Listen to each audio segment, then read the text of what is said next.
Subscribe करें हमारा YouTube channel, bell icon को क्लिक करना ना भूलें, जिससे आगे आने वाले सभी YouTube अपडेट्स, वीडियोस, नोटिफिकेशंस आपको मिलते रहें। नमस्ते साथियों, परिष्कार परिवार में आपका स्वागत है। आज हम CBSE के हिस्ट्री पेपर के मॉडल पेपर सेकंड को देखेंगे। मॉडल पेपर फर्स्ट को हम पहले देख चुके हैं, तो बढ़ते हैं हम सबसे पहले पेपर की ओर। और first of all we are going to take the instructions. All of you know that this question paper is comprised of the 5 sections A, B, C, D and E. Okay, section A in which we will face 1 to 21 question. ये MCQ based question होंगे और हर एक जो question होगा वो 1 mark का होगा। Section B जो है वो 22 से 27 क्वेश्चन और शॉर्ट क्वेश्चंस होंगे इसमें, and they carrying the 3 marks each. Word limits हमें ध्यान में रखनी है 60 to 80 वर्ड्स। थर्ड जो सेक्शन होगा उसमें लॉन्ग आंसर्स होंगे हमारे पास 28 to 30, यानी कि 3 लॉन्ग क्वेश्चंस होंगे, और इसमें जो वर्ड लिमिट्स होगी वो 300 to 350 वर्ड्स होगी, और ये जो है 8 मार्क्स का जो है क्वेश्चन होगा। नेक्स्ट जो है हमारे पास सेक्शन डी होगा, ये सोर्स बेस्ड होगा। सोर्स बेस्ड यानी कि हमारे पास 1 पैसेज होगा और from the passage we have to try to find out the answers of the questions. So ये जो है इसमें 3 क्वेश्चंस हैं और हर क्वेश्चन जो है हम यहाँ पर देख सकते हैं that would be of the 4 marks each. Section E जो है वो मैप बेस्ड क्वेश्चन होगा, जिसमें 5 places we have to try out to find out in the map, and ये जो क्वेश्चंस होंगे वो 5 मार्क्स के होंगे। एंड जो जनरल इंस्ट्रक्शंस होगी, यदि ये if you are getting the choice in the paper then you can take the help of that choice, otherwise you have to directly do the question. चलते हैं अब अपन सेक्शन ए की ओर। देखिए section A जो कि मल्टीपल चॉइस क्वेश्चन के form में है, और यहाँ पे फर्स्ट जो क्वेश्चन आ रहा है वो आ रहा है कि Krishnadeva Raya belong to which of the following dynasties? See that Sangam, Tullav, Arividu, Sullav. So here are the 4 dynasty, and you know that Krishnadev Rai, one of the important rulers of Vijayanagar Empire. Vijayanagar Empire, modern Hampi in Karnataka we can see here. Okay, and he belonged to that the Tullav dynasty. Tullav dynasty, that one of the important dynasties in Vijayanagar Empire, and all of you know that Krishnadev Rai, he is very famous ruler. He also wrote Amukta Malyad in Telugu language, and one of the important literary specimen of that period that provide the information about the different aspects of Vijayanagar Empire. Now come to that the next question. Who among the following gurus of Sikh compiled Guru Adi Granth Sahib? See that this is the literary source, and the question is asking that give the name of that person who compiled Guru Adi Granth Sahib, and the right answer is Guru Arjan Dev. Guru Arjan Dev, who is known as the 5th Guru of Sikhism, and he compiled that the Guru Adi Granth Sahib. He was contemporary to Akbar, and one of the important thing we can see here that Guru Adi Granth Sahib compiles the hymns of Sikhism. So in this way this question is very important. Now come to the question third. Who among the following was the best known ruler of the Satvana dynasty? Here Satvana dynasty के ruler के name को पूछा जा रहा है। One of the important यहाँ पे हम देख रहे हैं ऑप्शंस में यज्ञश्री सातकर्णी, सिमुख सातकर्णी, गौतमी पुत्र श्री सातकर्णी, वशिष्ठ पुत्र Satakarni. All these 4 rulers they belong to Satvana dynasty, but one of them that question में क्या आ रहा है, बेस्ट नाउन रूलर के बारे में पूछा जा रहा है, that is the important one ruler, and we can see that Gautamiputra Shri Satakarni. And why he is the most important ruler of the Satvana dynasty? Because one of his inscription, Nasik inscription, is found from Maharashtra, and that with the help of this inscription we can know about the achievements of Gautami Putra Shri Satkarni. Gautami Putra Shri Satkarni, who defeated the neighboring areas, and all of you know that he also defeated Shaka ruler Rudradaman first. And with the help of this inscription we can note the not only know the achievements of Gautami Putra Satkarni but also the cultural development of this period.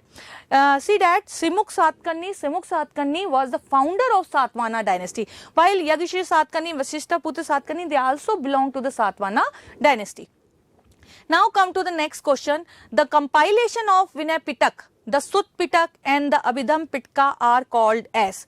See that this is also very important question, and this is based on the literary source of ancient Indian history, and all of you know that these Pitaks, they are connected with that Buddhism, okay, and they are the three Pitak. Three Pitak means three buckets, three Pitaks or three buckets in which we can see the important information regarding the Buddhism are compiled or contained. See, and these Pitaks, they are written in Pali language.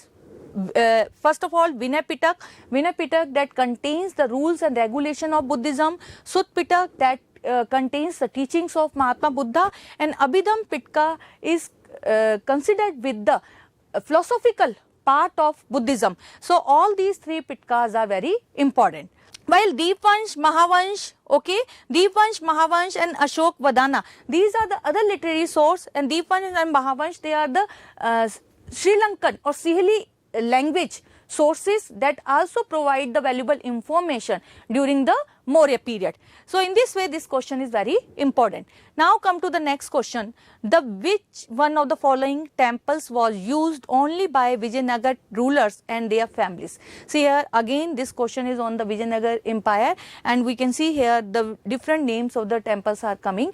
One of the important temples that was used by the Vijayanagar family, that the Hajara Rama temple. Hajara Rama temple, that is very important from the architectural and cultural point of view.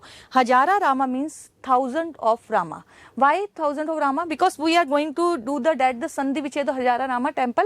We can see the paintings of different forms of Rama on the walls of the temple. Okay, and with the help of it, we can see that the Lord Rama was the main deity that was worshipped by the people of that period. Now come to that, who among the following Begums provided money for the preservation of the Sanchi Stupa? That Shahjahan Begum, Noor Jahan Begum, Ruqayya Begum and Nuruddin Nisa Begum. So the right answer is Shahjahan Begum. Shahjahan Begum that belonged to the Bhopal. She was one of the important rulers of Bhopal, and during the 20th century, Shahjahan Begum, she provided fund for the preservation of Sanchi Stupa.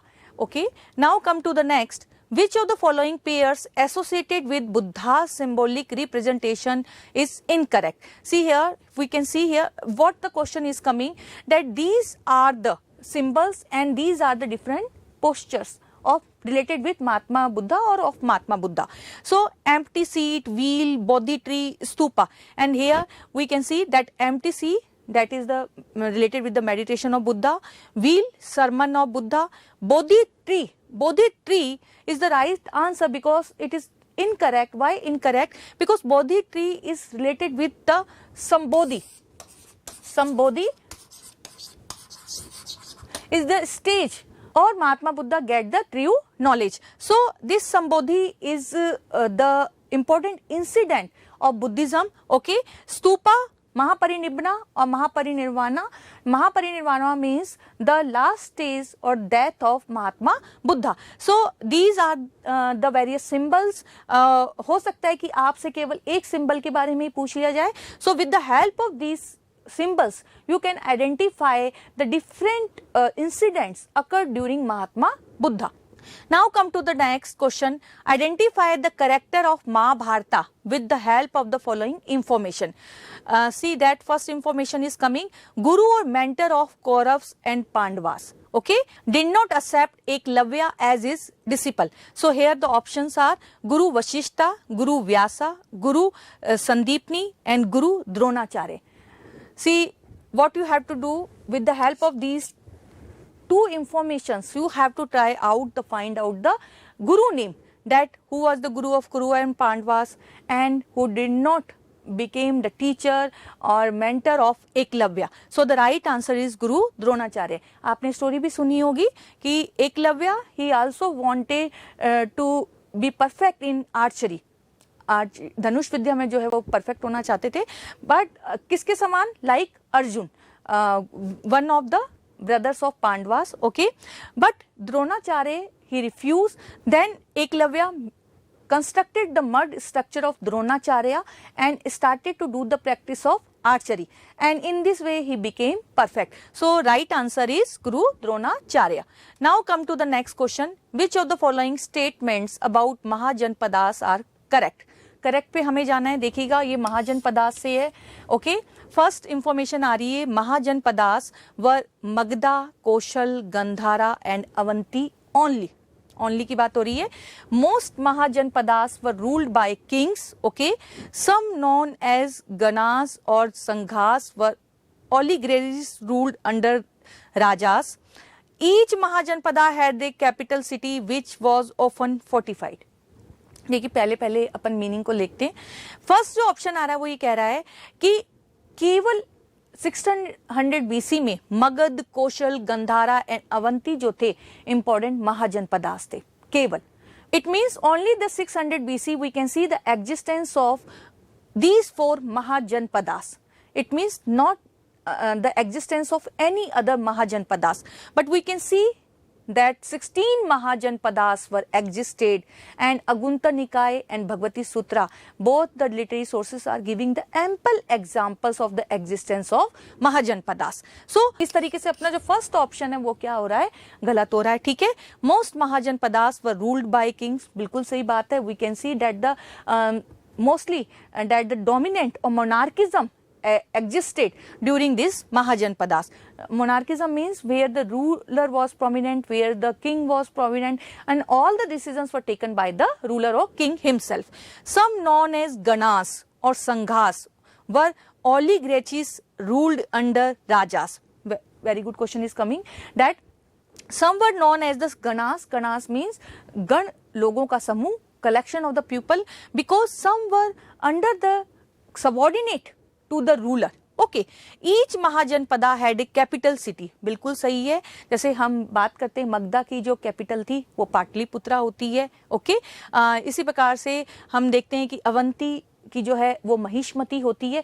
So all the mahajanapadas had the capital. ये बिल्कुल सही बात है. Which was often fortified. They were very well fortified also because of the point of view safety. So our answer is that the second, third, fourth, these are the correct option one. ये सही है, ये सही है और ये सही है, जबकि ये गलत है. क्यों गलत है? Because यहाँ पर only की जगह क्या होना चाहिए था, 16 महाजनपदास को होना चाहिए था. नेक्स्ट चलते हैं अपन क्वेश्चन की तरफ. Consider the following statements. Number 1, the Harappan civilization was the development of urban centers. Okay, the most distinctive feature of Harappan sites were the carefully planned drainage system. And third है, Harappan roads and streets were laid out along an approximate grid pattern. Which of the above statement or is or correct about Harappa civilization? Here see that only one is true, only second is true, only first and second is true, D first, second and third. सबसे पहले answer को देख लेते हैं. ये हमारे पास जो तीनों इंफॉर्मेशंस आ रही हैं तीनों ही करेक्ट है या स्टेटमेंट्स करेक्ट हैं. क्यों? देखिए, Harappan civilization that is also known as Indus valley civilization, first urbanization we can see here, and we can also say that the first urban civilization. Okay, this is another name of Harappan civilization. The most important feature of Harappan civilization was that the cities were carefully planned. It means they were planned. Town planning was very we can say well organized. Okay, and having the feature of drainage system. Drainage system, it means there was no scope of flit here and there. Proper drainage system was there. So we can see that the clean city, the example of the clean city in the form of Indus Valley civilization. Third is that the roads were planned in this way that they were cutting to each other on the right angles. This right angle is known as the grid pattern. Okay, so all these options are true one. Now come to the next question. Read the following information given in the box carefully. Identify the name of the devotee of Sagun Bhakti from the following. Okay, she was a Rajput princess from Medta in Marwar and she considered Lord Krishna as her lover. What we have to do, that we have to try out and find the exact answer. So अगर आप थोड़ा बहुत भी जानते हो that the correct answer one is Mirabai is the right answer, and she was a Rajput princess, okay, and later on we can see that she believed in the worship of Saguna or Lord Krishna. Andal, she was the Mirabai of South India, and we can see that she was the main Alwar saints of South India, while Gargi, Maitri, they are the prominent women or scholar women of later Vedic period. Now come to the next question. The writer of Mrachkatika is Mrachkatika, that is the very important literary source of Gupta period, okay, and the right answer is Shudrak. Shudrak is the right answer. This specimen is written in Sanskrit language by Shudraka. Kalidasa is one of the also important poets of Gupta period. He wrote Abhigyan Shakuntalam, Mrachkatikam, Vikramavanshya, Raghuvansham, Meghdootam. All these we can see that the literary works of Kalidasa. Harisena, that person who contributed in Prayag Prashasti. Prayag Prashasti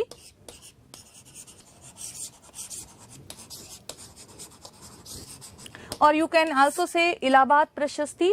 Prashasti is the that written in praise of the ruler. So Harisena, what he did, he wrote the Prayag Prashasti in the praise of Samudragupta, and you know that Samudragupta is known as the Napoleon of India.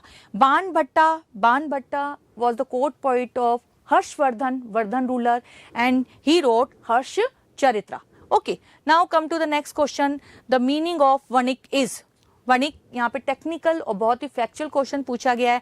Vanik means merchants. Merchants during the ancient period, they were known as Vanik. Okay, you know that the doctors की जब अपन बात करते हैं तो वैदिक term जो आता है वो बीजक आता है, okay, and we can say that the doctors or physical department or medical department was also existed during ancient period. Now come to the next question. Which system was devised by Lord Wellesley? Here the options: 1, doctrines of lapse, subsidiary alliance, permanent settlement, and Rayatwadi settlement.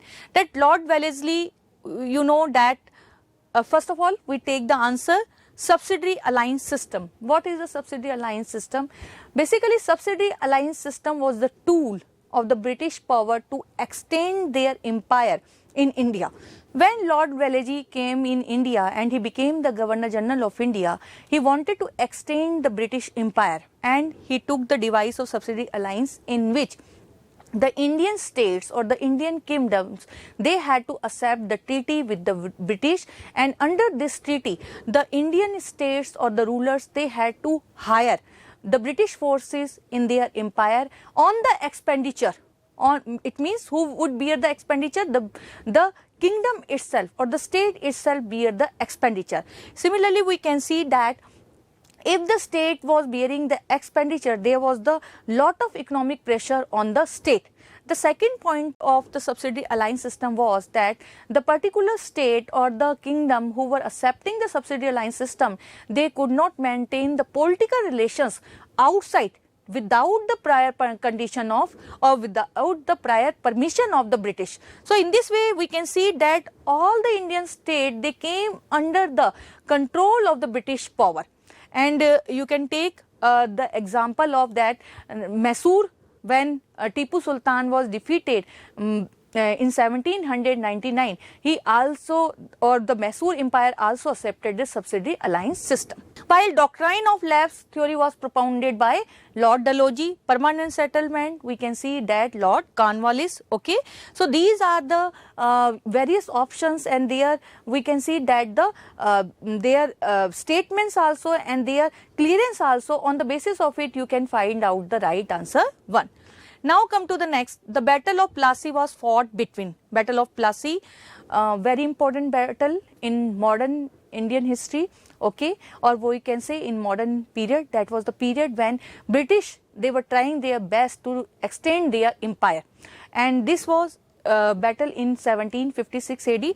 So the right answer is that Sirajuddola, who was at that time Nawab of Bengal, okay, and British उस समय अगर हम देखते हैं that at that time the Governor General was Lord Clive. So Lord Clive, who was very brave, courageous, he defeated Sirajuddaulah Bengal ruler. Why? Because at that time Sirajuddaulah was doing the fortification of Bengal, so or fortification of Calcutta. So to prevent Sirajuddaulah, what British did, they wanted to stop them, and they did this battle. Now come to the next, who is known as Bal.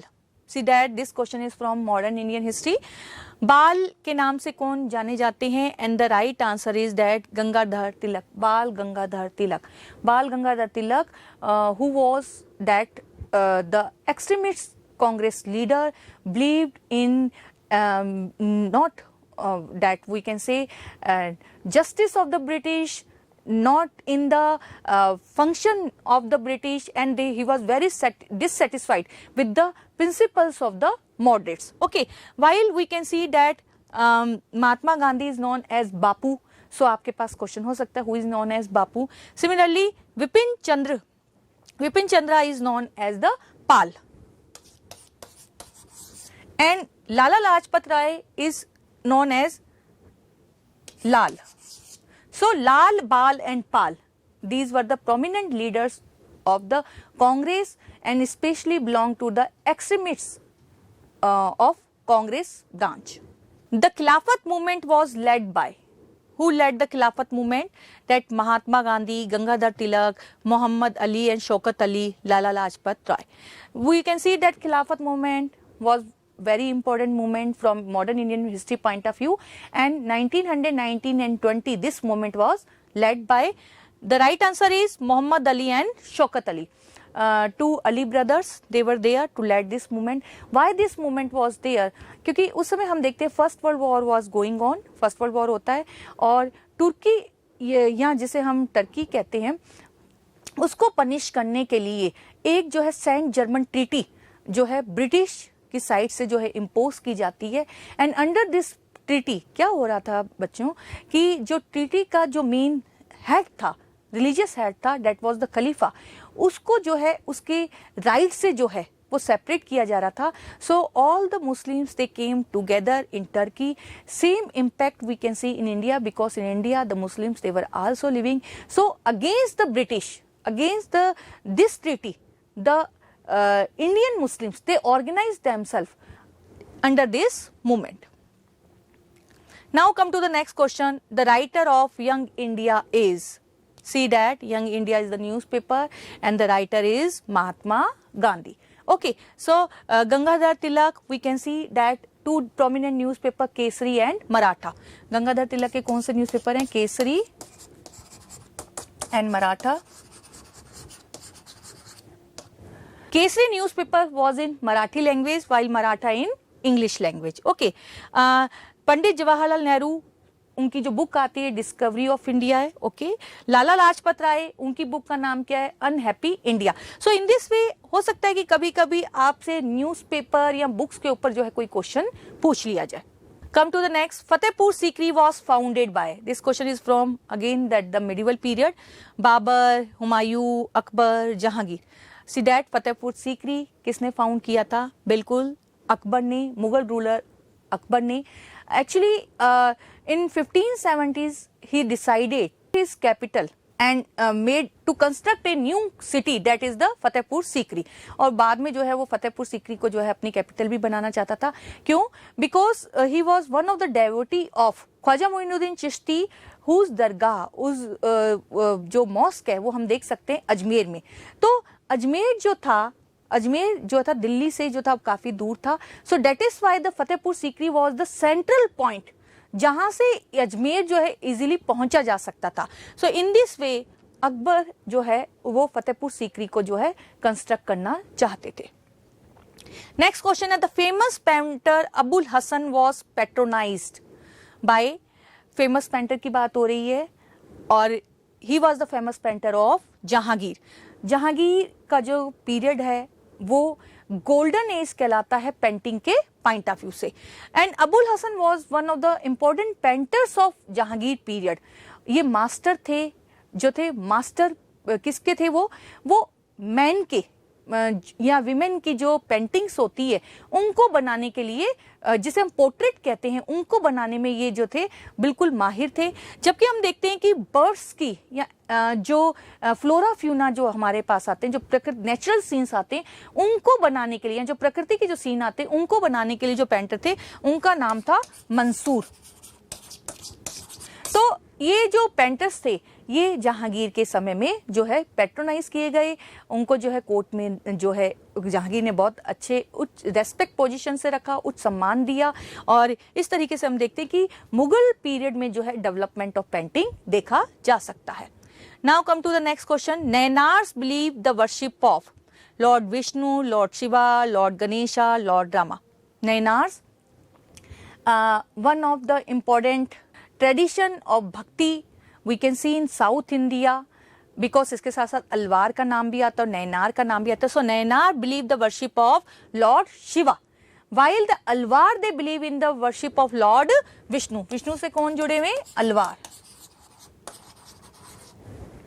स्त्री संत जो है women saint Andal, she was also the important संत of Alvar. Now come to the next question. यही इसी next question के साथ हम कहाँ पे आ गए? सेक्शन बी में। ओके, सेक्शन बी में जो हमारे पास पहला क्वेश्चन आ रहा है, describe any 3 sources to know about Harappan civilization. See that Harappan civilization के सोर्सेज के ऊपर हमें बात करना है। और आपको पता है कि हड़प्पन जो स्क्रिप्ट है that is very difficult to read by the historians, so we have to take the help of all the archaeological sources. इसमें सारे आर्कियोलॉजिकल सोर्सेज आएंगे। इन आर्कियोलॉजिकल सोर्सेज में हम सील्स ले सकते हैं, आर्टिफैक्ट्स ले सकते हैं। आर्टिफैक्ट्स में जो है हमारे पास पोट्रीज आ रही हैं, ठीक है, पोट्रीज यानी कि जिसमें हम पॉट्स वगैरह देखते हैं, पॉट्स हैं, प्लेट्स हैं, अपने स्पून्स हैं। और इस पोट्रीज के अलावा जो है हमारे पास जो है क्लॉथ्स जो आते हैं, जो हमें जैसे मोहनजोदाड़ो से जो है जो क्लॉथ के स्पेसिमेंस मिल रहे हैं उनको भी जो है आर्टिफैक्ट्स में रखा जा सकता है। बेसिकली आर्टिफैक्ट्स का मीनिंग क्या होता है कि artifacts they are those physical objects that were made by human beings of that period। जैसे पोट्री जो है वो इंडस वैली सिविलाइजेशन के समय में लोगों के द्वारा बनाई गई। तो कभी कभी क्या आर्टिफैक्ट्स को लेके भी आपके पास क्वेश्चन आ सकता है, ठीक है। जब हम बात कर रहे होते हैं बीड्स की, वेट्स की, ब्लेड्स की, ये सारे जो है हमारे पास क्या है? आर्कियोलॉजिकल एविडेंस है जिनसे हमें हड़प्पा के बारे में या हड़प्पा सिविलाइजेशन के बारे में पता चलता है। इसी तरीके से टेराकोटा बुल है, कॉपर टूल्स है। इसी को देखिएगा आप। फिर धोलावीरा से जो है हमें एक पॉन्ड मिला है जो वाटर रिसोर्सेज के रूप में काम कर रहा था। पॉट्स है हमारे पास, टेराकोटा फिगर्स है, ये सब कुछ हमारा जो है आर्कियोलॉजिकल सोर्स है। अब हम इनसे पता क्या क्या चलता है? देखिए जैसे हड़प्पन सील है, हड़प्पन सील जो है हम देख सकते हैं, seals they were mainly use for the trading purpose. So we can say that the trading was the period of the trading was at the climax during that period. Like Persian seal, it is found from Lothal. Okay, so we can see that there was the trading connection between Lothal and Persia, because the Persian seal is found from Lothal. Similarly, distinct artifacts like potteries आ रहे हैं या cloths आ रहे हैं या हमारे पास जो है jewellery आ रही है। जब इस तरीके की ज्वेलरी, क्लॉथ्स और पॉटरीज को देखते हैं तो वहां पर कुछ डिपिक्शंस मिलता है, या क्लॉथ को देखते, ज्वेलरी को देखते तो हमें पता चलता है कि वहां का सोशल कल्चर कैसा था, वहां की सोसाइटी कैसी थी। जैसे पोट्रीज को पे जो है यदि कुछ मैन विमेन डांसिंग सेंस को से रिप्रेजेंट किए गए हैं तो पता लग रहा है कि अच्छा वहां पर जो है डांसिंग जो स्टाइल था वो सोसाइटी में एग्जिस्टेंस में था, मीन्स ऑफ अम्यूजमेंट जो था वहां पर सोसाइटी में प्रिवेलेंट था। ठीक इसी प्रकार से ज्वेलरी को देखकर हम सोसाइटी को क्लासिफाई कर सकते हैं कि अपर क्लास की जो सोसाइटी थी वो गोल्डन सिल्वर जो है मेटल यूज किया करती थी, जबकि जो लोअर जो क्लास थी वो स्टोन एंड अदर जो आइवरी मेड जो स्टोन के जो ऑर्नामेंट्स थे उनको यूज किया करती थी। इसी प्रकार से बीड्स यानी कि हम देखते हैं जो हमारे पीरल्स होते हैं या हमारी जो मोतियां होती हैं, और मोती बनाने का या बीड्स मेकिंग जो इंडस्ट्री वो हमें लोथल से मिल रही है, लोथल के बाद हमें चहुंदड़ों से भी मिल रही है। तो यहाँ पर देखिए इससे हमें क्या पता चलता है, वहां के ज्वेलरी सेंस का पता चल रहा है। वेट्स जिससे हमें ट्रेडिंग क्योंकि वेट्स का पर्पज ही ट्रेड के लिए था, तो किस तरीके के वेट्स जो है यूज किए जाते थे। आपने देखा होगा कि when we talk about the Indus valley civilization 2, 4, 6, 8 parameters of the weights के जो मिल रहे हैं, जिनसे हमें पता चलता है कि अच्छा इस तरीके के पैरामीटर्स या स्टैंडर्ड जो थे वेट्स के लिए जो थे वो यूज किए जाते थे। Blades that we can see for the cutting the product and using as the weapon we can see here. Terracotta bull जो है वो एग्रीकल्चर का एक में जिसको काम में लिया जाता था। Terracotta bull is found from Banawali, और इससे हमें डेवलपमेंट ऑफ एग्रीकल्चर के बारे में पता चल रहा है। कॉपर टूल्स जो है उनसे भी हमें पता चलता है कि such type of tools they were used during the Harappan period, not only by the householders but also the farmers whenever they doing their agriculture activity. इसी प्रकार से धोलावीरा से जो हमें पॉन्ड मिला है, जो वाटर रिसोर्स मिल रहा है, उससे हमें जो है वहां पे जो है इरिगेशन फैसिलिटीज के बारे में पता चलता है। इसी प्रकार से देखिएगा नेक्स्ट जो पोर्ट्स आ रहे हैं, फेनियन पोर्ट्स जो आ रहे हैं, यानी कि जो हमारी जो सॉइल रिवर नियरेस्ट सॉइल थी उससे जो पोर्ट्स और जो टेराकोटा फिगर्स बनाए जा रहे थे, उस आर्टिस्टिक सेंस से जो है वहाँ के लोगों के बारे में, वहाँ के लोग कैसे रहते थे उसके बारे में हमें पता चलता है। तो ये सारे जो सोर्सेज हैं, these are the archaeological source one, और हमने बात पहले ही कर ली थी कि literary sources they are not they are very difficult to read by the scholars because literary sources जो हमारे पास जो मिल रहे हैं, लिटरेचर ऐसा नहीं मिल रहा, लिटरेरी सोर्सेज लिटरेचर के फॉर्म में मिल रहा है, लेकिन वहां पे जो हमारी स्क्रिप्ट मिल रही है, जो स्क्रिप्ट है उसको पढ़ा नहीं जा सका है। पढ़ा इसलिए नहीं जा सका है क्योंकि वहां वो जो स्क्रिप्ट है वो पिक्टोग्राफिक है, वो इस तरीके से है कि उससे हम ये जज नहीं कर पाते कि पर्टिकुलर जो शो हो रहा है वहां पे, पिक्चर जो शो हो रहा है, जिस तरीके से मैंने आपसे पहली बात की थी कि इस तरीके के पिक्चर्स या सिंबल्स जो शो हो रहे हैं वो क्या कहना चाहते हैं। ठीक है, तो इस तरीके से जो है हम इस आंसर को ले सकते हैं। Priest king stone statues, various sculptures like priest king stone statues from Mohenjodaro is found, और ये जो हैं प्रिस्ट किंग जो हैं उनसे हमें ये पता लग रहा है कि योगी हैं या उस समय कौन सी डाइटीज जो थी वो वहां पर प्रिवलेंट थी। तो ये सारे जो इंपॉर्टेंट सोर्सेज हैं हड़प्पन के या हड़प्पन सिविलाइजेशन के लिए इंपॉर्टेंट है। Come to the next question, describe the features of water resources of Vijayanagara empire. देखिए water resources of Vijayanagara empire की बात हो रही है यहाँ पर। जब हमने बात की थी इंडस वैली सिविलाइजेशन की, तो हमने वहां पर इंडस रिवर और जो अदर सिटीज थी या अदर जो साइट्स थी वो हमने देखा था किस तरीके से अदर रिवर्स के बैंक पर जो थी वो सिचुएटेड थी। जब हम विजयनगर एम्पायर की बात करते हैं तो विजयनगर एम्पायर भी जो है वो एक रिवर पे बेस्ड है या एक रिवर के बैंक पर जो है बेस्ड है, और उसका नाम आ रहा है तुंगभद्रा रिवर। तुंगभद्रा रिवर जिसे हम महाराष्ट्र के कंसर्न में देख सकते हैं, और ये अगर तुंगभद्रा रिवर है तो यहाँ पर हम कह सकते हैं कि इस रिवर का जो पर्पस था, इस रिवर का जो से जो बेनिफिट हुआ वहां के एग्रीकल्चर को, वो इरिगेशन के रूप में हुआ होगा। अब देखिए, a number of streams flow down to the river from these rocky outcrops. हम यहाँ पर देख सकते हैं कि इस तुंगभद्रा रिवर से जो है मैनी कैनाल्स को, मैनी डैम्स को जो है वो कंस्ट्रक्ट किया गया होगा, and these were all for the agriculture purpose. Embankments were build along the streams to create reserves. देखिए, जहां पर हमें इस रिवर के बारे में पता लग रहा है, इस रिवर के बेनिफिट के बारे में पता लग रहा है, वहीं हमें यह भी पता लग रहा है कि विजयनगर एम्पायर के रूलर्स जो थे वो कितने कॉन्शियस थे।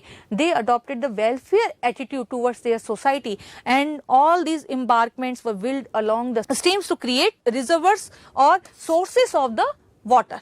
Elaborate arrangements were made to store rain water. Rain water को स्टोर करने के लिए भी जो था वो अरेंजमेंट किया गया था विजयनगर एम्पायर में, बिकॉज क्या पर्पस था, ताकि एग्रीकल्चर की जो डेवलपमेंट को है वो विजयनगर एम्पायर में किया जा सके। और आज हम देख सकते हैं कि आज इस रेन वाटर को स्टोर करने की सबसे ज्यादा नीड है सोसाइटी को। नेक्स्ट है the most important tank was many various, मैंने आपसे बात की dams, tanks they were also constructed. So the most important tank was Kamalapuram tank. Kamalapuram tank को भी जो है वो कंस्ट्रक्ट किया गया था। और ये जो कमलापुरम टैंक का जो पानी था वो किससे अपनी जो है वाटर सोर्सेस को पूरा करता था, तुंगभद्रा रिवर से। नेक्स्ट है, one of the most prominent water networks was the Hiriya canal. Canal system को भी जो है वहां पर डेवलप किया गया। ये जो सारे जो अरेंजमेंट्स है वो विजयनगर एम्पायर के कंसर्न में देखे जा सकते हैं। The canal Drew water from A dam across the Tungabhadra. देखिए कितना जो है वाटर रिसोर्सेज का डेवलपमेंट हमें दिखाई दे रहा है कि एक रिवर से, डैम से, कैनाल से, इन सबको जो है कनेक्ट किया जा रहा है। और ये जो कनेक्टिविटी थी वो विजयनगर एम्पायर के ग्रोथ का, डेवलपमेंट का एक एसेंशियल एलिमेंट बनती है। Water resources irrigated the cultivated valley that separated the scarce center from the urban core।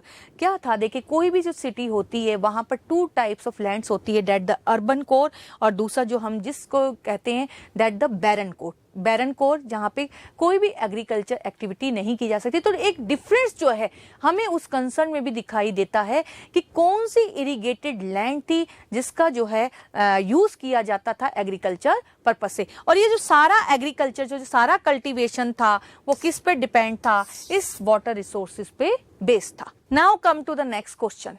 र्यूमरस and Prosperous played an important role in the revolt of 1857. Explain the statement with example। देखिए question क्या कह रहा है कि 1857 revolt के समय जो rumours थे, जो अफवाहें थी, जो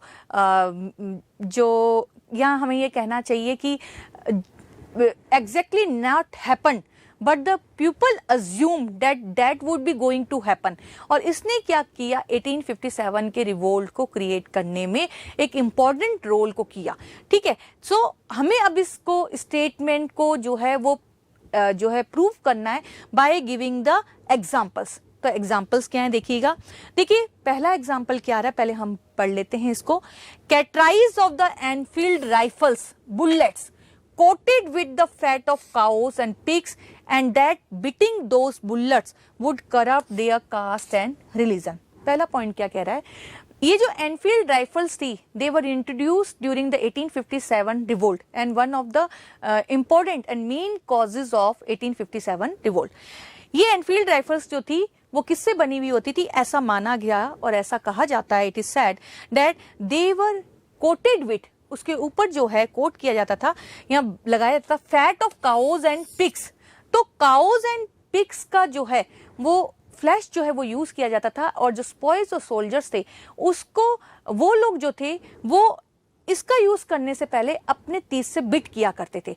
तो अजम्पशन क्या था या र्यूमर क्या फैला, ये फैला कि अगर तीस से अगर बुलेट्स को जो है सेपरेट किया जाएगा तो उनका कास्ट और रिलीजन क्या हो जाएगा, करप्ट हो जाएगा।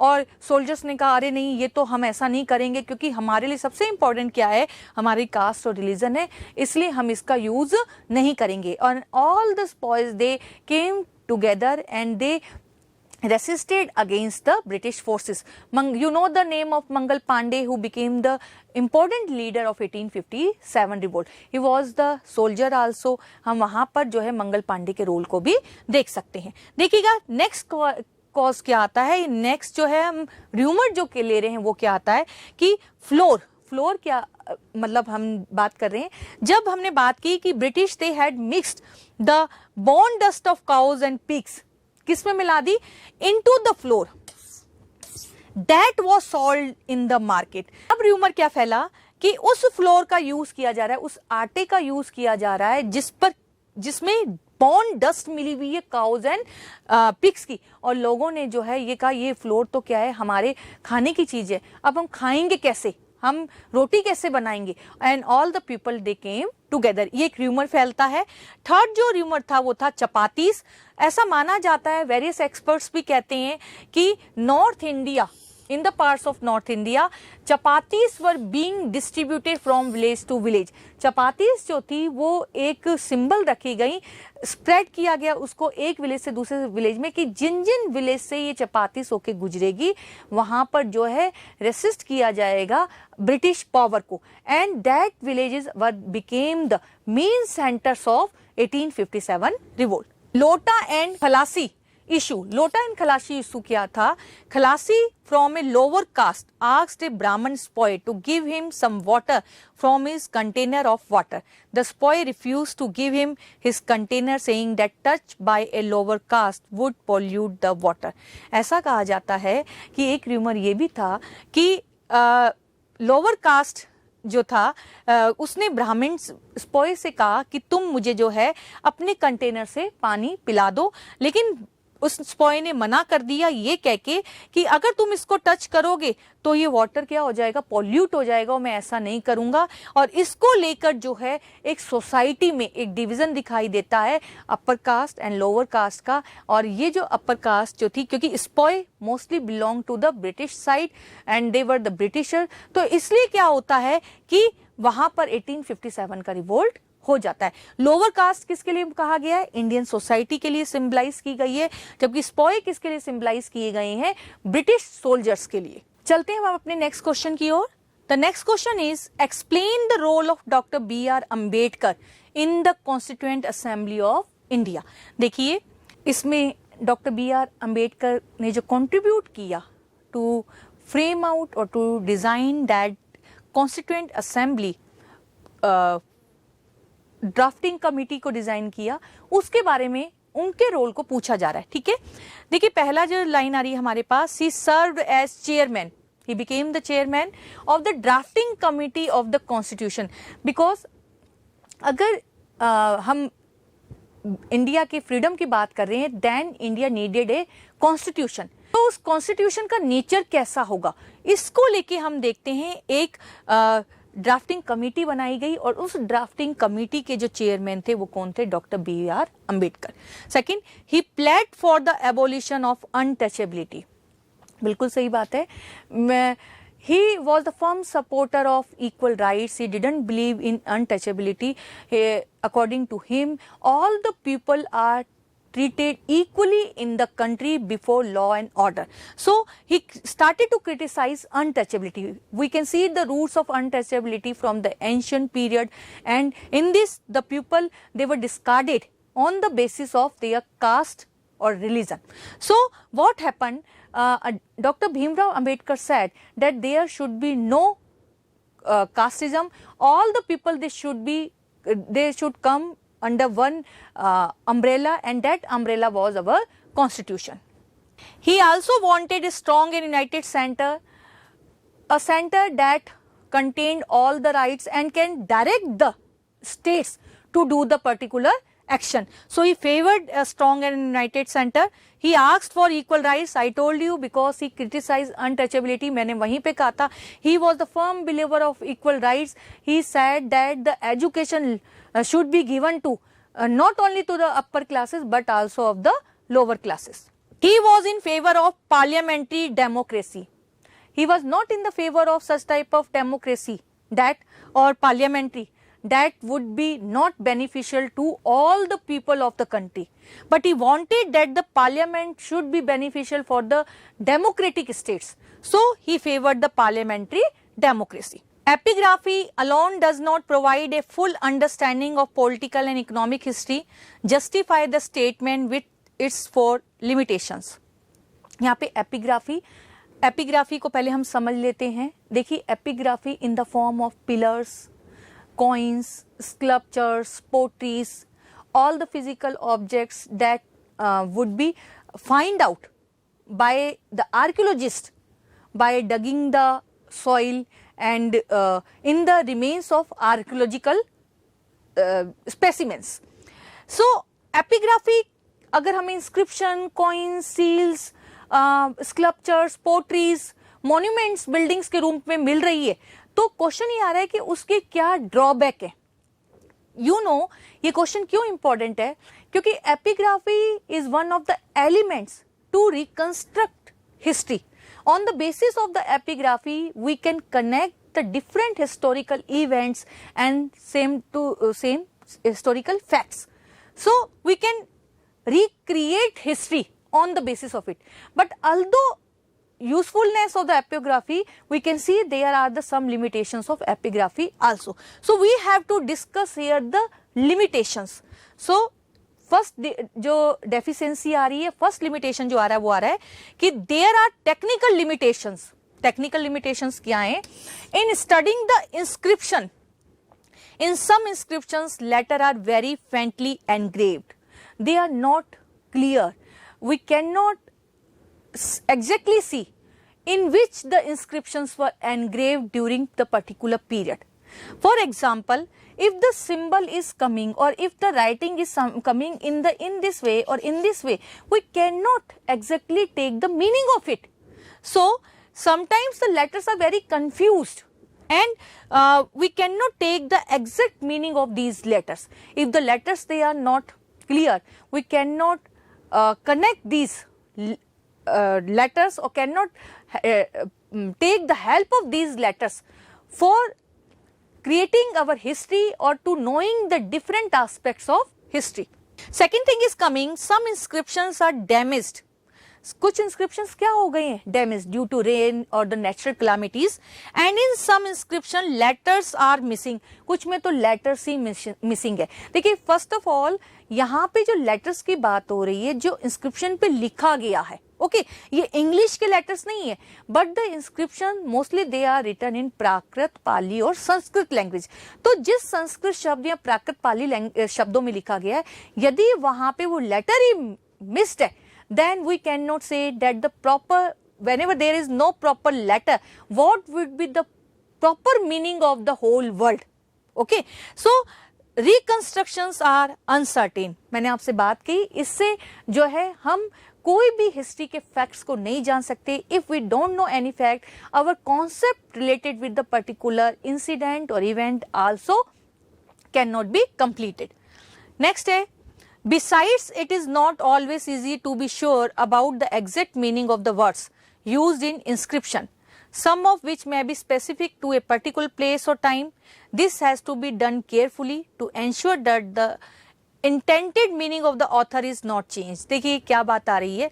अब देखिए exact meaning क्या आ रहा है कि particular author, जैसे हरिसेन ने प्रयाग प्रशस्ति को लिखा, ओके, अब उन्होंने जिस पॉइंट ऑफ व्यू से समुद्रगुप्त को डिस्क्राइब किया है, वो मीनिंग चेंज नहीं होना चाहिए। क्यों? क्योंकि हम क्या कह रहे हैं, beside it is not always easy to be sure about the exact meaning of the words used in inscription. किस पॉइंट ऑफ व्यू से जो है वर्ड्स को यूज किया गया है। अधिकतर जो वर्ड है वो पोएटिक फॉर्म में, जब पोएटिक फॉर्म में लिखे गए जाते हैं तो उसका एग्जैक्ट मीनिंग निकालना बहुत डिफिकल्ट हो जाता है, क्योंकि एग्जैक्ट मीनिंग वही डिफाइन कर सकता है, वही कवि दे सकता है जिसने वो वर्ड यूज किया है। Several thousand inscriptions were made, but only some hundreds have been discovered. कितने बने हुए हैं inscriptions? 1000. But because of their translation problem, letters problem, or we can say that their meaning problem, it is very impossible to read all these inscriptions have been discovered in which all are not dispersed, published and translate. सबसे पहले तो उन्हें पढ़ा ही नहीं जा सका, पढ़ा नहीं जा सका है तो पब्लिश नहीं किया जा सका है, और पब्लिश नहीं हुए तो ट्रांसलेट भी नहीं हुए। तो ये सारी जो प्रॉब्लम्स है वो हमें एपिग्राफी के कंसर्न में दिखाई देती है। Now come to the next question, what was the limitation law of 1859 state its impact on the ryots. देखिए इस क्वेश्चन के पहले हम मीनिंग को समझ लेते हैं कि what was the limitation law. ठीक है, it stated that the loan bonds, ये बॉन्ड्स हैं signed between the money lenders and the ryots would have validity for only 3 years। क्या कहने का मतलब आ रहा है कि मान लीजिए कि पहली बात तो 2 इसमें कीवर्ड्स आ रहे हैं, मनी लेंडर्स एंड रियर्स। रियर्स कौन है? रियर्स वो हैं जो पीजेंट्स एंड फार्मर्स जो एग्रीकल्चर एक्टिविटी कर रहे हैं। अगर एग्रीकल्चर एक्टिविटी हो रही है तो वहां पे मीन्स ऑफ प्रोडक्शन चाहिए। यदि फार्मर्स या पीजेंट्स के पास मीन्स ऑफ प्रोडक्शन नहीं है तो किस पे डिपेंडेंट है? मनी लेंडर्स पे। मनी लेंडर उनको ऐसे ही मीन्स ऑफ लैंड्स प्रोवाइड नहीं करवा देगा या मीन्स ऑफ प्रोडक्शन प्रोवाइड नहीं करवा देगा। वो क्या करेगा? वो उनको लोन देगा। अगर वो लोन दे रहा था तो वो एक बॉन्ड भरवा रहा था, और इसकी जो वैलिडिटी थी वो कितने ईयर्स की थी? 3 years की थी। It was to check the accumulation of interest over time. ये इसका पर्पस क्या था? मनी लेंडर के पॉइंट ऑफ व्यू से जितना ज्यादा एक्यूमुलेशन किसका किया जा सके, लोन पे जो इंटरेस्ट आ रहा है वो किया जा सके, और ओवर टाइम जितना मैक्सिमम होगा उतना ज्यादा किसको फायदा होगा, मनी लेंडर्स को फायदा होगा। यहाँ पर हमारे सामने कई सारी चीजें आ रही हैं जिसको हम इम्पैक्ट के अंतर्गत डिस्कस करेंगे। यहाँ पे तो केवल मीनिंग ऑफ दिस लॉ को ही देखा है अपन ने, इम्पैक्ट क्या होता है देखिए। Money lenders force the ryots to sign new bonds. कितने सालों के लिए बॉन्ड है, 3 इयर्स के लिए। अब देखिएगा आप इसको, मैंने आपको भी बताया ये जमीन है और इस जमीन पे जो है एग्रीकल्चर एक्टिविटी हो रही है। मान लीजिए अगर रेन कंडीशन बहुत अच्छी है तो रैयत क्या कर लेगा, मनी लेंडर को जो लोन है उसको वो वहां पे उसको पूरा कर देगा, ठीक है। जो भी लोन के रूप में जो से मनी ली है उसको वो वहां पे दे देगा। लेकिन मान लीजिए अगर ये रेन नहीं आती है, अगर ये रेन नहीं आती है और अगर यहाँ पर जो है क्या आ रहा है, हमारे पास फ्लड आ गया है या वहां पर हम देख रहे हैं कोई नेचुरल क्लेमिटी आ गई है, तो रईस के लिए या पीजेंट फार्मर्स के लिए बहुत डिफिकल्ट था उस लोन अमाउंट को देना। अब उसको फिर क्या करना पड़ता था, एक न्यू बॉन्ड को साइन करना पड़ता था। Second, money lenders used a variety of other means to short change the arrears. Sometimes it was very difficult for the arrears to pay the loan money. So, what the money lenders did, they created a variety of other means by that means they could create the money, they could get or accumulate the money from the arrears. Money lenders refused to give receipts to arrears when they paid their loans. ऐसा भी था कि जब रैयर्स या जब farmers या peasants अपने receipts को, अपने लोन्स को सॉरी दे देते थे, ऐसा भी था कि जब रियर्स अपने लोन अमाउंट को दे देते थे तब मनी लेंडर्स के द्वारा कोई भी रिसिप्ट नहीं दी जाती थी। They refuse to give any receipt to the ryots. अगर वो रियर्स को रिसिप्ट नहीं दे रहे तो रैयर्स को कैसे पता लगेगा कि all the loan amount was paid by them. Okay, they entered fictitious figure. क्या किया जाता था, फिक्टिशियस फिगर यानी कि वो जो लम सम था कि अब आपको और इतना जो है लोन अमाउंट देना है, इस करके ऐसे करके मनी लेंडर्स जो है वो रियर्स को बेवकूफ बनाने का काम करते थे। And we can see the critical condition of the heirs during that phase because they had no money left, they had no land left to pay in the form of the loan, and always the money lenders, they were remained greedy and they wanted to collect large amount of revenue or money from heirs. Come to the section C. Now we are going to discuss the next question. Describe the sculptural aspect of Sanchi Stupa. State the reasons for the survival of this stupa. Sanchi Stupa, one of the important stupas of ancient period. Okay. Now come to the answer. Depiction of rural scene with test huts and trees. See that first of all, before describing all these features, some informations are coming related with Sanchi Stupa. Sanchi Stupa constructed during the Mauryan period, especially during Ashoka period. Okay, and you know that Ashoka, he followed Buddhism, so he constructed many stupas.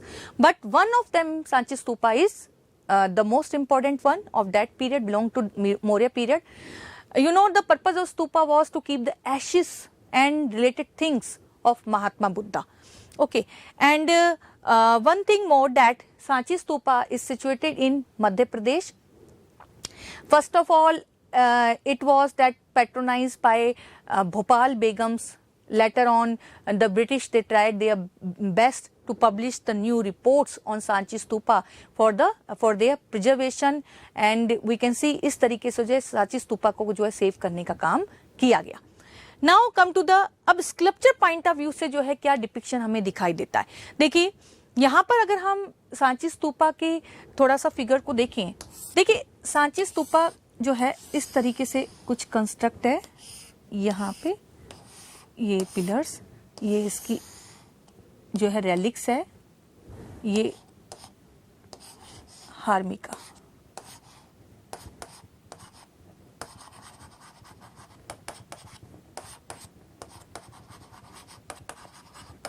ये हार्मिका, ये छतरी, ये जो है वेस्टी है, ये pillars हो गए, ये डोम स्ट्रक्चर हो गया।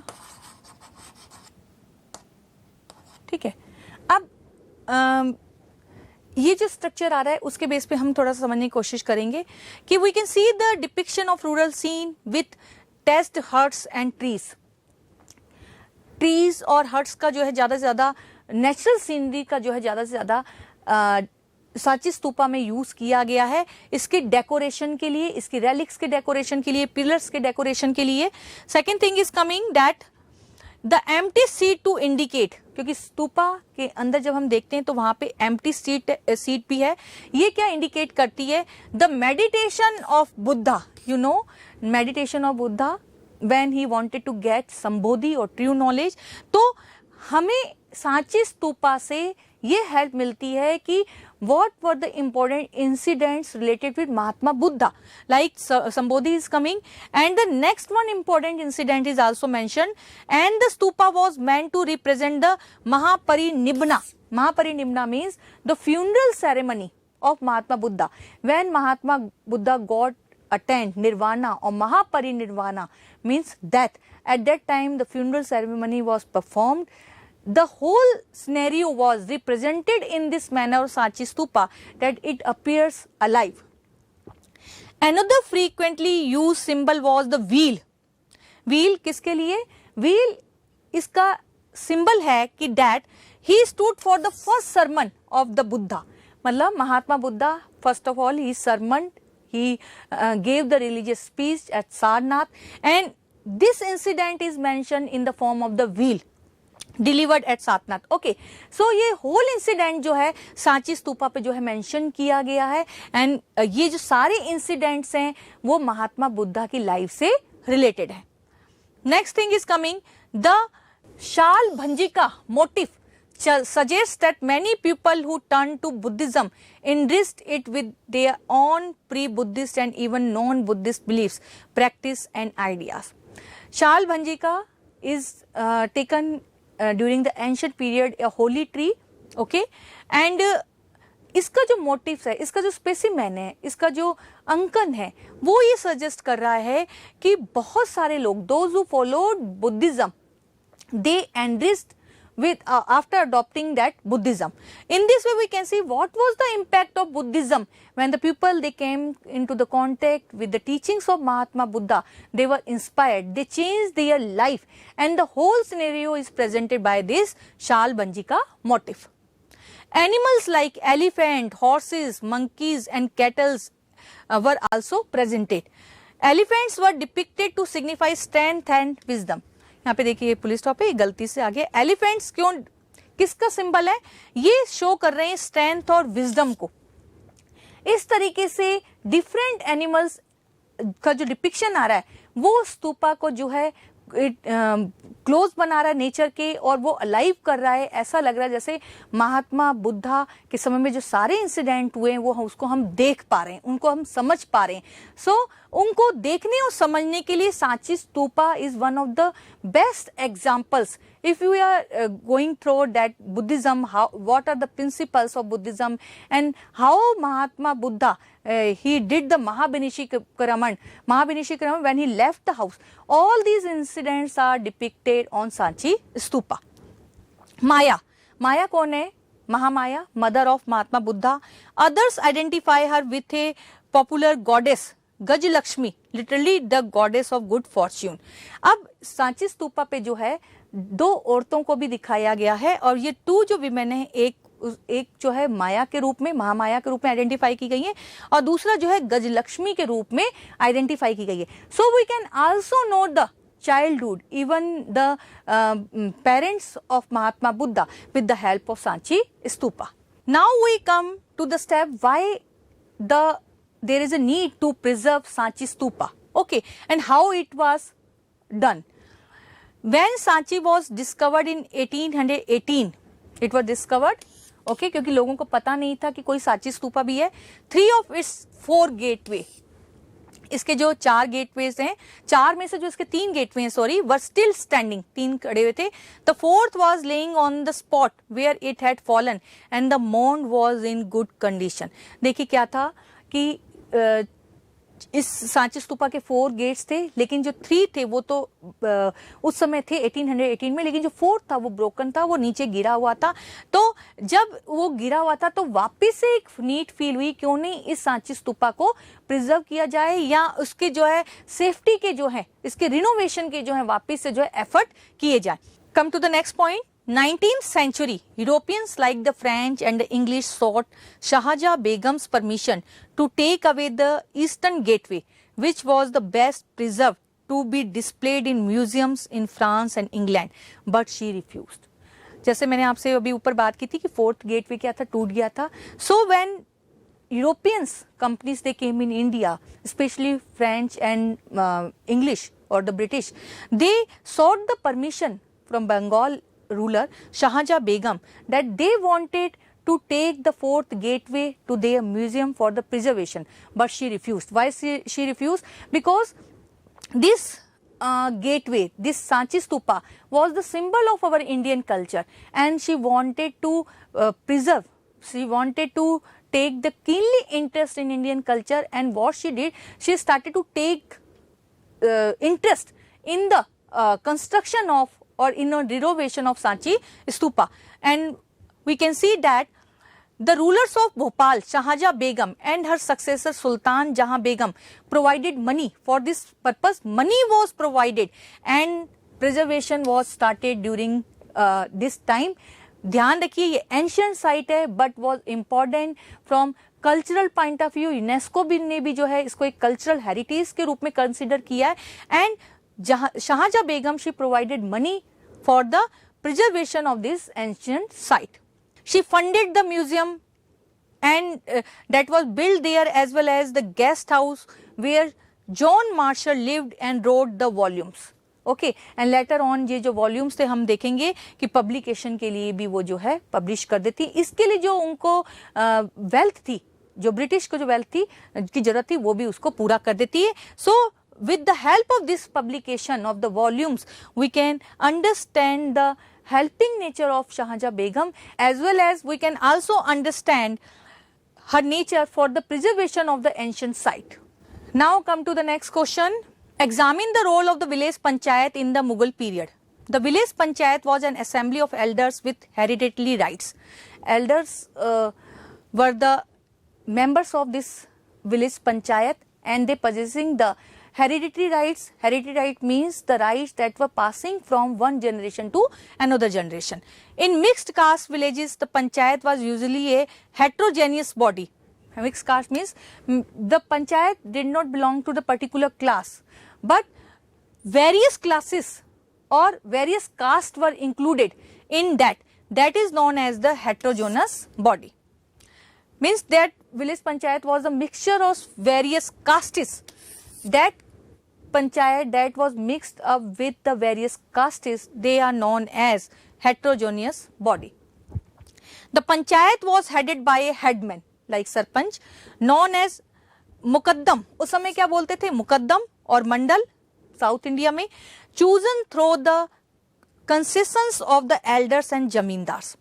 उसका जो इलेक्शन था, उसका जो चुनाव था, वो कैसे किया जाता था, जब जितने भी विलेज के एल्डर्स और जमींदार हैं वो एज ए होल यूनिटी के रूप में डिसाइड करते थे दैट द पर्टिकुलर जो पर्सन है that should be treated as the headman और muqaddam of the particular village. Next है headman held office as long as they enjoyed the confidence of the village elders.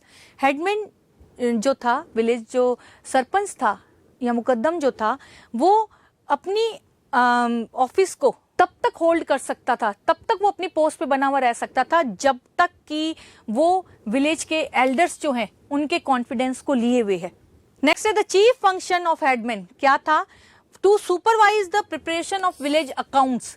Village accounts जहाँ पे source of income था, source of revenue था, expenditure था, cultivation of crops था, इस सब से जो विलेज अकाउंट बना था, असिस्टेड बाय द अकाउंटेंट और patwari. Headman he was not doing this work alone, but sometimes we can see the accountant patwari was with them to provide the necessary help to headman. All the accounts work were done by that accountant or patwari. The panchayat derived it's fund from common financial pool, एक common financial pool जिससे जो है पंचायत क्या करती थी, अपने fund को जो है जनरेट करती थी।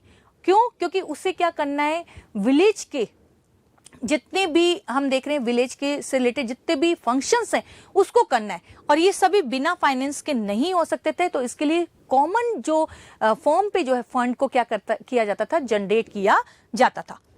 Expenses for community welfare activities such as digging a canal, tending over floods were also met from these funds. और इसी फंड का यूज किस लिए किया जाता था, कम्युनिटी वेलफेयर के लिए, क्योंकि विलेज है, वहां पे नेचुरल कैलेमिटीज हो सकती हैं, फ्लड हो सकता है, और वहां पे जो है रेन नहीं हो सकती। तो ऐसी कंडीशन में वाटर रिसोर्सेज को प्रोवाइड करवाना सरपंच की जो थी मेन रेस्पॉन्सिबिलिटी मानी जाती थी।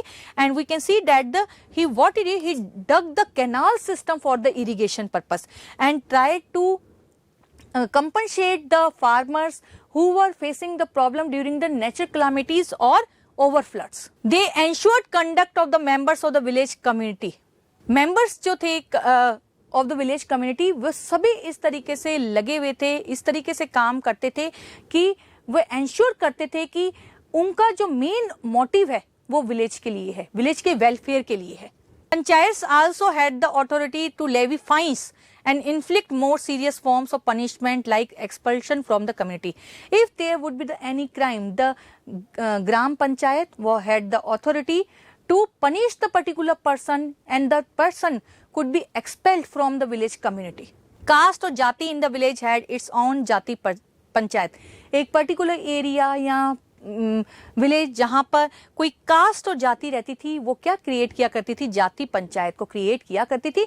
और वहां पे भी किया जाता था, वहां पे भी मुकद्दम को जो है इलेक्ट किया जाता था with the help of other elders man. In Rajasthan jati panchayat arbitrated civil disputes between members of different caste. देखिए क्या हो रहा, अगर पर्टिकुलर एरिया पे अगर जाति पंचायत से, तो वो किसको एनकरेज करेंगी, वो एनकरेज करेंगी सिविल डिस्प्यूट्स को, because sometimes these jati panchayat they were taking the favour of particular person of their caste, तो चाहे वो क्रिमिनल ही क्यों ना हो। तो इसलिए वहां पर हम देखते हैं कि सिविल जो थे डिस्प्यूट्स हमें दिखाई देते हैं। Rajasthan and Maharashtra contain petitions presented to the panchayat compelling about extortion taxation.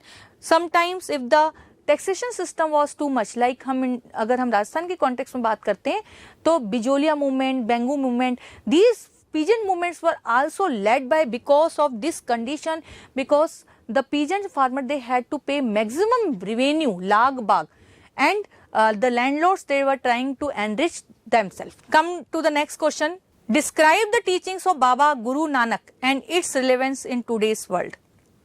Baba Guru Nanak Dev, one of the prominent bhakti movement saints of medieval period.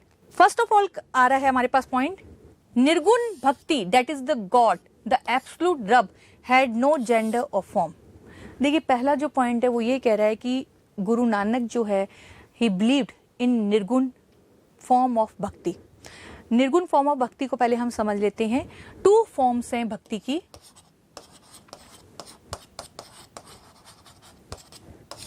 One है सगुण और सेकंड है निर्गुणा। देखिए पहली बात तो ये निर्गुण का मतलब आइडल वर्शिप नहीं है, सगुण का मतलब है सगुण, गुणों के साथ, क्वालिटीज के साथ, एट्रीब्यूट्स के साथ, और निर्गुण का मतलब है attributeless, not to impose any attribute on God. Example देखिएगा, जब हम कहते हैं our God is powerful, तो powerful क्या है, एट्रीब्यूट है, we are going to impose the particular attribute to the God. लेकिन जब हम कहते हैं God is one, like Om, that is the form of worshipping God. So here we can see the nirgun form of bhakti was going on in the society by Guru Nanak Dev. Okay, according to him God was there and he is absolute, और उनको क्या बोला उन्होंने, रब, but he had no gender, no form, formless or attributeless God was worshipped by Guru Nanak Dev. He rejected rituals of Hindus and Muslims. We can see that the many superstitions, many religious superstitions were prevalent in the society. We can see that the yajnas were performed by Hindus at that time. Okay, and similarly that the Muslims were also doing their religious practices. So all these practices were criticized by Guru Nanak Dev. He rejected image worship. It means Guru Nanak Dev was against the idol worship. Basically, we can see that all the Bhakti movement leaders, they rejected the idol worship because it is included in the religious superstitions. Shabad. What Shabad means? Guru Nanak Dev what he preached in the form of Shabd. शब्द के form में जो है, जो भी उन्होंने कुछ बोला, जो भी उन्होंने जो अपने स्पीचेस को लिखा, वो सब जो है शब्द कहलाते हैं. Repetition of the divine name to connect with the divine. What he did, that he believed in one authority or one divine power. Okay, he said that if the God is one, there is no need to worship idly or the sculpture or in any form of the temple. He used the simple mode of worship, क्योंकि उन्होंने जिस mode of worship को choose किया, that was very simple and it was very far away from any kind of, we can see that the religious sacraments and the yajnas. What he did, he used the local language, that is the Punjabi, and with the help of this regional language he could connect all the people of that period and उन लोगों में जो है वो विश्वास दे पाए, वो faith दे पाए कि गॉड को वर्शिप करने के लिए किसी तरीके के रिलीजियस सुपरस्टिशंस की जरूरत नहीं है. He formed a community of devotees. इस तरीके से हम देखते हैं what he did, he could create a society in which the worship could be based on faith. So he created or he formed a community of devotees. Started the tradition of gurus, क्योंकि इसके बाद हमें जो है गुरुओं की परंपरा दिखाई देगी. गुरु नानक देव, फिर उसके बाद जो हम बात करते हैं गुरु तेग बहादुर, गुरु अर्जुन देव, गुरु गोविंद सिंह, तो इस तरीके से गुरु परंपरा जो है हमें यहाँ पर दिखाई देती है. और ये जो सारे गुरुस थे उन्होंने किस पे काम किया?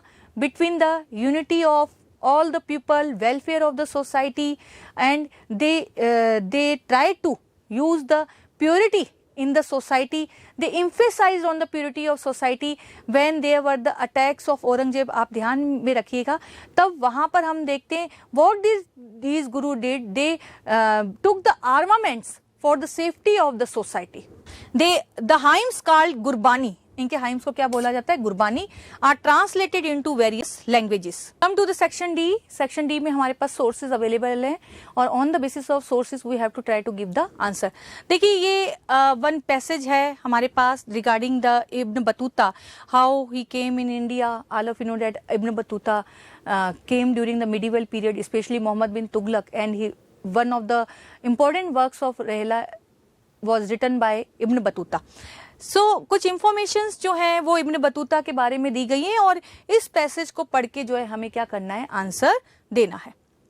देखिए ये सारा जो पैसेज है वो इब्न बतूता के ऊपर ही है. जब हम इस पैसेज को पढ़ेंगे तब हमें पता लगेगा कि किस प्रकार से इब्न बतूता ने जो है इंडियन कल्चर को जो है हाईलाइट किया है, जो वो लोकल ट्रेडिशंस को हाईलाइट किया है, जब वो विलेजेस में जा रहे हैं वहाँ पे जो डिफरेंट क्रॉप्स देख रहे हैं उनको हाईलाइट किया है. So this paragraph is about this thing. Now the question is coming, who was Ibn Battuta?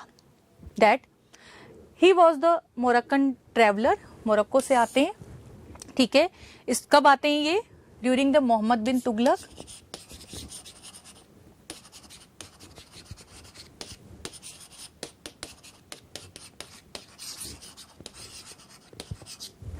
Or before he came to India, he had made pilgrimage trips to Mecca and had already travelled extensively in Syria, Iraq, Persia, Yemen, Oman, and a few trading ports on the coast of East Africa.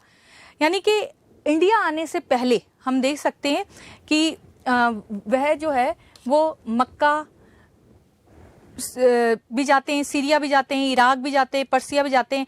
इन सारी जो है countries को visit करके आते हैं. मतलब ये काफी एक्सपीरियंस के साथ रहते हैं. इनकी बुक का जो नाम है वह है किताबुल रहला, और ये जो है हम देखते हैं कि ये जो बुक है वो अरबिक जो है लैंग्वेज में लिखी गई है. अब इस बुक की हेल्प से हमें क्या इंफॉर्मेशन मिलती है ये हम देखते हैं next. Mention any 3 exciting things which he notice in India. अब किताब उल रहला में जो उन्होंने डिस्क्राइब किया है उसके बेस पे हमें आंसर देना है। द कोकोनट नारियल को जो है उन्होंने देखा, और कोकोनट ट्रीज वो बता रहे हैं कि looked like date palms, it resembles a man's head, inside of it looks like a brain, ऐसे लगता है जैसे ब्रेन दिखाई दे रहा हो। Its fibres look like human hair, its fibre used for making rope which is used for pulling ships. यानी कि उस समय की यदि अगर हम बात करें कि कोकोनट का डिस्क्रिप्शन आ रहा है तो वाकई में कोकोनट एग्रीकल्चर जो था वो काफी अच्छे प्रोग्रेसिव मूड में होगा, ये कहा जा सकता है। सिमिलरली द पान जो लीव्स है वो भी जो है इन्होंने जो है डिस्क्राइब किए हैं। और फिर इंडियन सिटीज, इब्न बतूता जो है he found cities in the subcontinent full of exciting opportunities, resources and skills. They were densely populated and prosperous except for the occasional disruptions caused by wars and invasions. ये कहते हैं कि cities में बहुत piece था, केवल war और invasion के समय जो हमें दिखाई देता है कि वहां पर जो है कुछ डिस्ट्रप्शंस होते थे, कुछ जो थे वो हर्डल्स होते थे, बाकी सिटीज जो थी वो काफी पीसफुल थी। वहां पे लोग बहुत अच्छी तरीके से रह रहे थे, काफी स्किल्स थी उनके पास, काफी ह्यूमन रिसोर्स था सिटीज के पास, and all the human resources they were excited to do their jobs. Next question is how has Ibn Battuta accounted his travelling experience in Rihla. Account of the cities, जैसा मैंने अभी आपको बताया, interesting events have been given, पहले हम पढ़ लेते हैं। He had seen in his travel end of his the interesting events which had clung to his memory, and that he should speak of those whom he had met, of the rulers of countries, of their distinguished men of learning and their pious sons. Cities में वो जिन जिन संतों से मिलता है, जिन learner से वो मिलता है, जहां जहां वो कंट्रीज में जाता है, उस सब का जो डिस्क्रिप्शन है वो हमें यहाँ पर दिखाई देता है।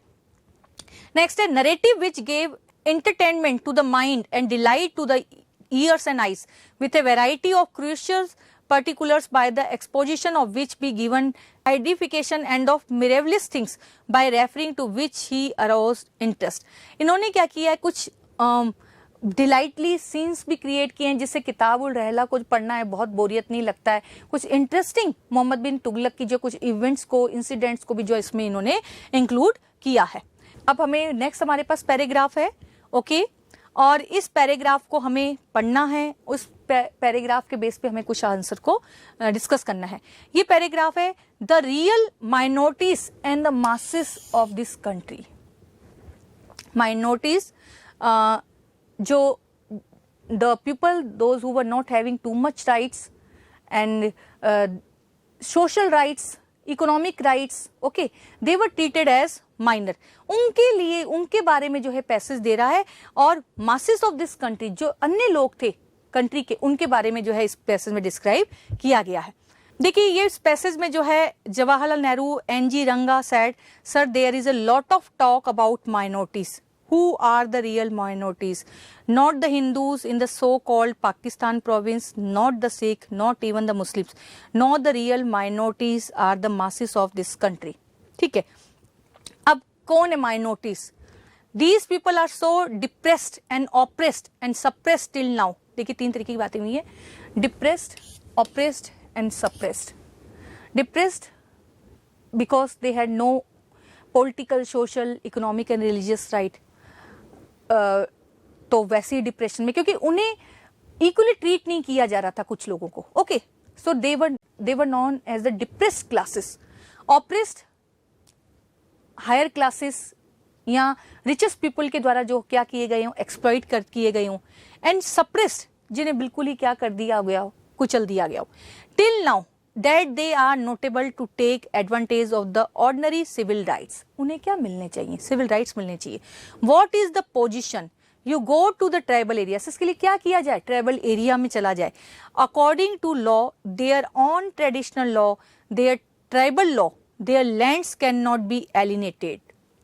देखिए पर्टिकुलर इंडिया के कॉन्टेक्स्ट में बात आ रही है जहां पे कई तरीके के ट्रेडिशनल लॉ थे, ट्राइबल लॉ थे, पीजेंट्स को उनके राइट्स नहीं थे, इकोनॉमिक राइट्स नहीं थे, सोशल राइट्स नहीं थे।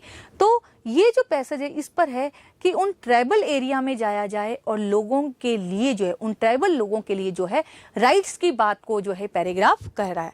Yet our merchants go there, and in the so-called free market, they are able to snatch their lands.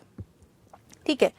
Now come to, thus even though the law goes against this snatching away of their lands, still the merchants are able to turn the tribal people into veritable slaves by various kinds of bonds and make them hereditary bond slaves.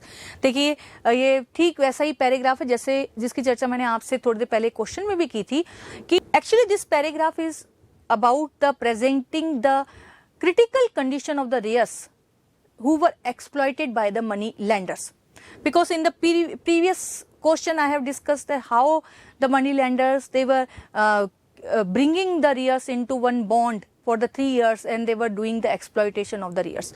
So अब इस पूरे passage में जो है उनके rights के ऊपर जो है बात की जा रही है कि किस तरीके से पहले तो इनका एक्सप्लॉइटेशन किया गया और फिर जो है उनको जो है अपलिफ्ट किया जाना चाहिए सोसाइटी में. ये सारा पैराग्राफ उन्हीं के ऊपर है. On which aspect N G Ranga has drawn attention, किस पे किया है? He said real minorities are the masses of this country. Real minorities कौन है? रियल माइनॉरिटीज वो masses of the country, mass है, जो आम लोग है, जो जनसाधारण है, जो कॉमन मैन है.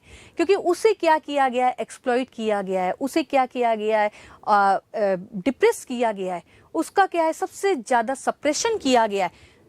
These people are so depressed, oppressed, suppressed, so that they are not able to take advantage of the ordinary civil rights. वो अपने ordinary civil rights का यूज कर ही नहीं पाएंगे. The tribal people are the real minorities. Real minorities कौन है? Tribal people. मैंने जैसे अभी आपको बताया, that need protection and access of protection. जिन्हें protection की सबसे ज्यादा आवश्यकता है और ये protection पहुंचाई जानी चाहिए. Mention the gulf that separated the broad masses of Indians. Merchants, money lenders snatched their lands. किसकी snatch की गई land? That particular farmer की गई, रियस की गई. तो इन्होंने मनी लैंडर्स ने बॉन्ड एक्टिविटी के द्वारा, बॉन्ड के द्वारा क्या किया? They try to get the accumulate of land and snatch the land from the tribal man. The merchants were able to turn the tribal people into veritable slaves. क्योंकि tribal लोगों के पास कुछ नौकरी करने को नहीं था. And what they did, they went to the merchants, व्यापारियों के पास गए.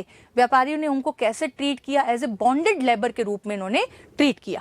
दे compelled them to sign various kinds of bonds and make them hereditary bond slaves. वो बॉन्ड स्लेव्स बन गए. बॉन्डेड लेबर की मैंने आपसे बात कही, एक बंधुआ मजदूर, एक ऐसा व्यक्ति, those who were not getting the wages of their work, not only the wages of their work, but their working hours were not decided by the merchants. So we can see that how the bonded laborers, they were living in such type of society. They were treated as animals and they had to work whole day and night. Zamindars, malgujars, all exploited them.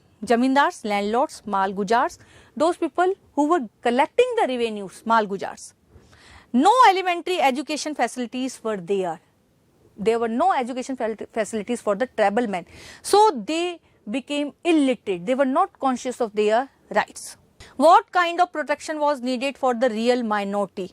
By giving elementary education. सबसे पहले क्या होना चाहिए? Elementary education होनी चाहिए to the minorities.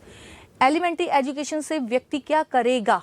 Elementary education से व्यक्ति, that the person can understand the minorities, they can understand their rights. Duties भी हैं बट दे कैन अंडरस्टैंड, क्योंकि अब इनके राइट्स का क्या किया जा रहा है? उसको स्नैच किया जा रहा है. So that rights they could get in the form of elementary education. By giving legal protection, the law and order should be in such a way that they would beneficial for the life of tribal men. Special rights over their land. यही कारण है कि जमींदारी rights को क्या कर दिया गया? Abolish कर दिया गया after getting the independence. Advantage of civil rights. जब कॉन्स्टिट्यूशन में सिविल राइट्स दिए हुए हैं तो उन राइट्स को क्या किया जाए? इन लोगों तक पहुंचाया जाए और वह उसका यूज कर पाए, so that they can come into the contact of the society and they can be treated equally in the society. By giving them proper work to earn their living, उनको प्रॉपर वर्क दिया जाए so that they can brought up their life, they can educate their children. अब देखिए next question आ रहा है हमारे पास नेक्स्ट पैराग्राफ के फॉर्म में. Again we can see that Abul फजल के वर्ड्स आ रहे हैं, द राइटन वर्ड्स में embody the wisdom of bygone ages and may become a means to intellectual progress. This paragraph is about Abul Fazl's word, okay?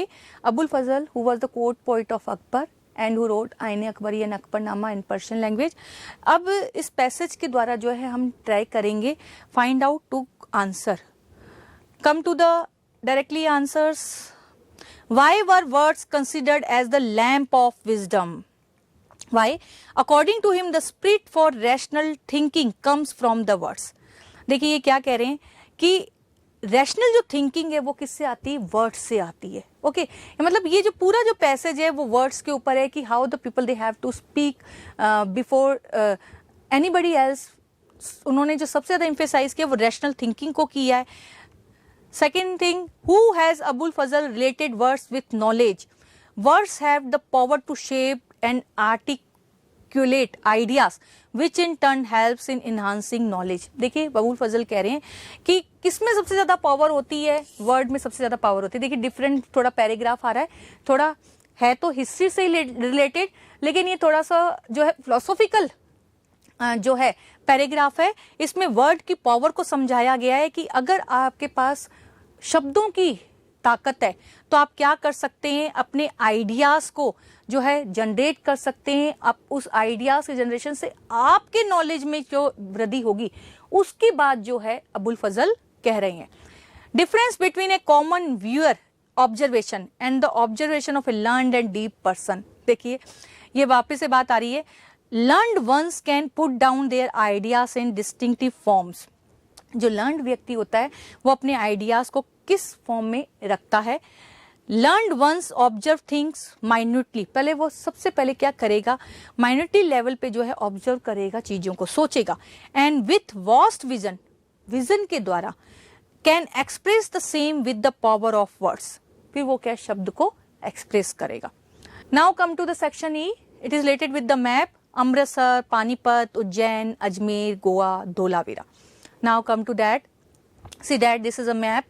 Amritsar, you know, Amritsar was very popular. Now it is also popular, but this map is about the modern Indian history. So I am going to describe Amritsar from Raja Ranjit Singh point of view. Okay, he captured Amritsar, and there was a Treaty of Amritsar in 1809 with the British, between Ranjit Singh and the British, we can say. So we can say with the help of this treaty, Ranjit Singh or British, they could demark their areas or territory. See that again in the map. Panipat, 3 battles of Panipat we can see. It is in modern Haryana. Amritsar in Punjab, Panipat is in Haryana.